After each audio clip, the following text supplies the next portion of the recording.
With the release of Lightyear, I figured it'd be the perfect time to stop and rank all 5 movies in the Toy Story franchise from the worst to the best. Let's get started.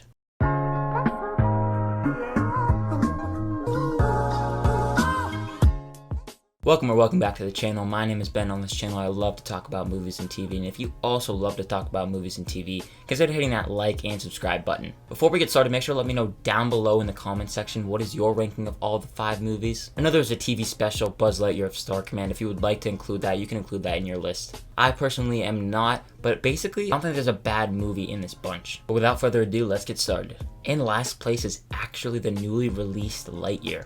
Now, I do have a spoiler-free review. If you want to hear my full thoughts on Lightyear, I'll leave it linked right up above. But the reason why it's in last place for me is because this is the movie that I came out of most underwhelmed. The movie isn't particularly bad by any means. Like I said, there is no bad movie on this list, but I came out of it wanting more. I think the entire group of characters is fun, they work well together, and especially Socks, he's the MVP. The animation is incredible. Pixar continues to outdo themselves. It's crazy to see how far they've come since the original Toy Story, really. But as for my complaints with the movie, I wish there was more to the emotion. I felt very little emotional attachment to any of these characters. The movie is generic and predictable. I could see where it was going, which is unfortunate because when you think of Pixar, you think of them trying new things, kind of messing with where you think the movie's gonna go. The movie is cheesy at times and the comedy doesn't always work. And man, oh man, is Zurg totally wasted. They could have done so much more with his character, but instead he's just a disposable villain. If you're going into this just looking for a fun, pure space adventure, I think you'll be satisfied. But as for me, I came out of it just wanting more, and especially when it comes to a Toy Story movie, I felt like it was lacking the magic of the other movies. Speaking of movies that I felt underwhelmed by, coming in right above Lightyear is Toy Story 4. Now, I can remember even watching this movie for the first time in theaters and thinking,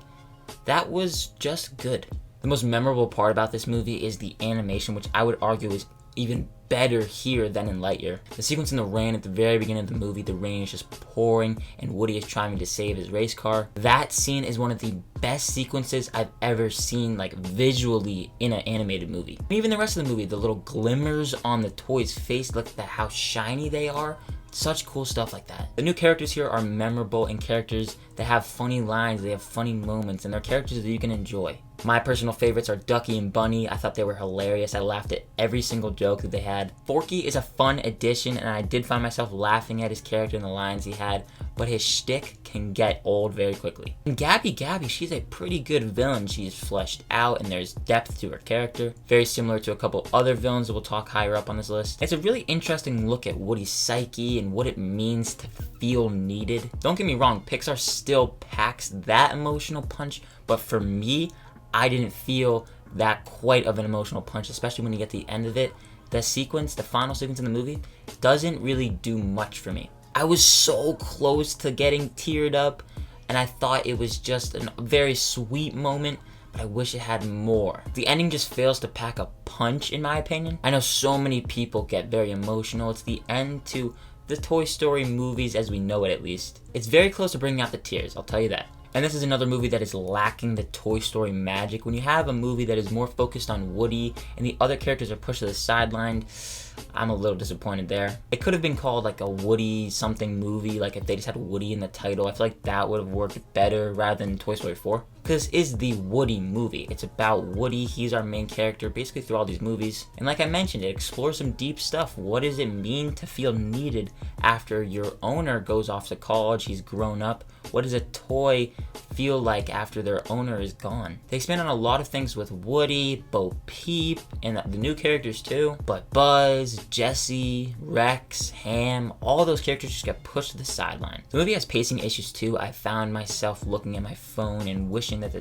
runtime was a little bit tighter. It's disappointing, but not as disappointing as Lightyear for me. At third place, the one that started it all, Toy Story.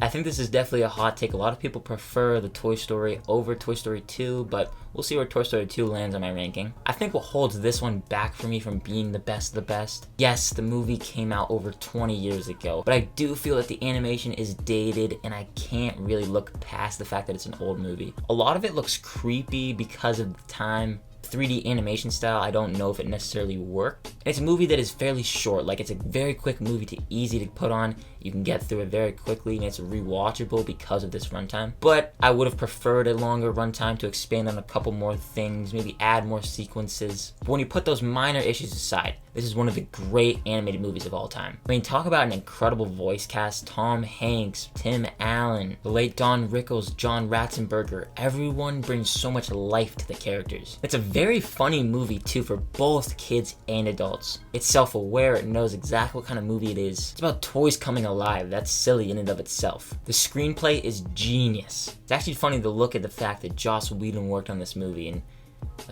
it's quotable and such a fun adventure. It captures that childlike innocence in a way. It teaches kids so many fundamental lessons. It's a movie that kind of just broke so many boundaries. And I will say, as much as we all love Woody as a character, he is kind of insufferable here. He's just an ass. But I'm happy that there's more to his character in the later movies. That's not flying, that's falling with style. In second place, the runner-up is Toy Story 2. The reason for me, I feel why I love this movie more than Toy Story 1 is because I have the nostalgia for this one. I remember loving this movie when I was younger, rewatching it, and it has become one of my favorite movies of all time, especially animated ones. I forgot how fast-paced this movie is. That is a great feature it has. The animation already looks better than it did in Toy Story 1. I feel like the animation on the toys specifically is better. On the people, talk about creepy. Yes, I know it's part of the time, but I have to say that. And the movie is pretty dark, especially that scene where Woody is falling through the cards and Andy drops him. It's like a dream sequence. It's Woody's nightmare. Damn, dude, that's scary for your little kids. Hell, I remember being scared of that. And the Jesse origin scene, that is incredibly tragic and was perfectly done. The song too, damn, if that doesn't make you cry, I don't know what will. And talking about specific scenes, it has one of the most satisfying scenes with Woody getting painted. Ooh, he's getting fixed up, and the old guy, who's actually from the Chess Pixar short, I actually just found that out. But it's just a terrific rescue mission adventure. Not only does that, but also pays homage to Star Wars. I am your father. This is just a special movie, and one that I do find more enjoyment in the first movie. But somehow this franchise managed to get better, and our number one is Toy Story 3. This movie is absolutely wonderful. It captures so much of growing up, getting used to new things and change. These deep themes, and plenty of other Pixar movies too, they have them. But the Toy Story movies, they stand out amongst so many other animated movies that have come out. That ending when they're in the incinerator, oh my god. That is one of the most powerful things you can see in a movie that is targeted at kids. Talk about an emotional moment. In the end, when Andy is playing with Bonnie, some people call that creepy. I think it's a sweet scene. He's just playing with his toys. Like, it's emotional. It's an emotional moment. I feel like the opening scene in this movie, this and the one in Toy Story 2, they are iconic. It's a big old western, and the animation, all of it just looks so well done. I hope we get some sort of Woody-esque movie like that. The Prospector was a great villain, but then you get one-upped with Lotso. Lotso is menacing, he is terrifying, but he is a broken character. The tragic story behind him really makes you feel for him. He's one of the best Pixar villains that they've ever had. He gets what's coming from him though, which is good. The score is utterly superb. Like I mentioned, that ending is perfect and so well done. So long, partner. End it there, brilliant. It's an emotional gut punch, in one, like I was talking about how I wish that Lightyear had that, this movie has that. And like I mentioned, how Toy Story 2 is an awesome rescue mission, this one is a multiple genre movie. It has that great rescue mission vibes. It's a drama, coming of age movie, comedy, rescue mission. I mean, damn, talk about excellence. I adore this movie. It is without a doubt one of the greatest animated movies of all time, and it comes in at number one. But that is it. That's my ranking of all the 5 movies in the Toy Story franchise. Be sure to let me know down below in the comment section what is your ranking. And thank you so much for watching this video, and if you did enjoy it, consider giving it a like, as well as subscribing and hitting that notification bell to get notified whenever new videos like this go live. As always, look forward to more videos coming soon. My name is Ben, people call me Meter, and I'll see you guys in the next one.